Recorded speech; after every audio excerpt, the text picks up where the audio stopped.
নমস্কার, কেমন আছেন সবাই? ওয়ার্ল্ড ক্রিয়েটিভিটি চ্যানেলে সবাইকে স্বাগত জানাই। চলে এলাম হোটেল প্যারাডাইসে, যেটা খড়গপুর বুকেই অবস্থিত। আর এটা পশ্চিম মেদিনীপুর জেলার খড়গপুরে চৌরঙ্গির কাছেই নেয়ার এনেক্সা শোরুমের পাশেই এই হোটেলটা রয়েছে। হোটেল ঢোকার আগে রিসর্ট প্যারাসাইট দেখতে পাবে এন্ট্রি গেটে, তো সেইভাবে আমরা ঢুকে পড়লাম। ঢুকেই এই যে পুরো রুমটা তোমাদেরকে দেখানো হচ্ছে। একটা রেজিস্ট্রি করতে হবে, খাতাতে তোমার নাম ফোন নাম্বার এন্ট্রি করার পর আমরা চলে গেলাম আমাদের নিজের সিটে। তো এখানে আলাদা করে আমাদেরকে সিট রিজার্ভ করতে হয়নি। তো ঢুকেই যেটা খুব ভালো লাগলো সেটা হচ্ছে ওদের বরণের ডালাটা এত সুন্দর সাজিয়ে আমাদের বরণ করলেন। আহা, রাজবাড়ি ঢুকেই প্রথমে মনটা আমাদের ভরে গেল। এদিকে প্রচুর পেটে খিদে নিয়ে আমাদের প্রবেশ।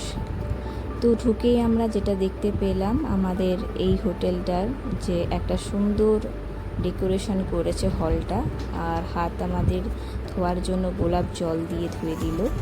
আর পিছনে রয়েছে সুইমিং পুল, যেখানে তোমরা নিজেদের মতো করে কাটাতে পারো। আর ওয়েলকাম ড্রিঙ্ক পেয়ে গেলাম এসেই।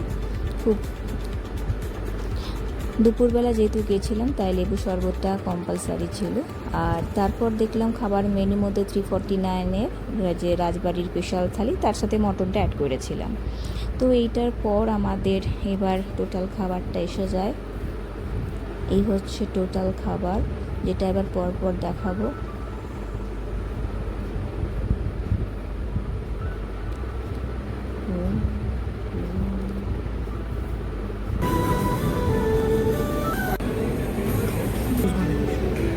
হ্যাঁ,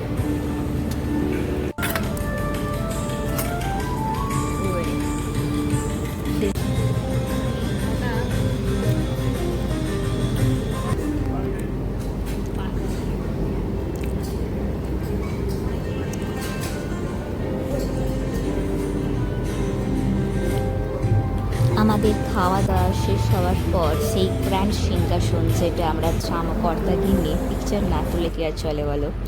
যাই হোক, তো একদম রাজকীয় হলে পিকচার আমরা তুলে ফেললাম। তোলার পর ওরা বলেছিল যে পিছনেও অনেক ওদের ডেকোরেশনের জন্য, অর্থাৎ বিয়ে পারপাসে এখানটা রয়েছে। আর দূরে নাইট ক্লাবও রয়েছে। আর এই হচ্ছে সুইমিং পুল, যেখানে তোমরা অবশ্যই যে রিসর্টে একদিন কাটিয়ে সুইমিং পুলে স্নান করতে পারো। সত্যি তার আশেপাশে পিছনটা সবটুকু ঘুরে দেখালাম। তোমাদের যদি কারোর ভালো লাগে চলে এসো, আর লেট না করে হোটেল প্যারাসাইডে। এবং আমাদের এই যে মোরাম রাস্তাগুলো দেখতে পাচ্ছ, এই গলি হয়ে আমরা এসেছিলাম। তো রাস্তাটা আরেকবার দেখিয়ে দিই। চৌরঙ্গি থেকে সোজা খড়গপুর ঢোকার মুহূর্তে দেখবে। আর এই হচ্ছে দেখালাম যেটা এই যে অ্যানেক্সা আর জনসন স্টাইল দেখতে পেয়েছো, তার ঠিক পাশেই। চলো আজকের জন্য টাটা, বাই বাই। আমরা বিদায় নিলাম। ভালো থেকো, সুস্থ থেকো।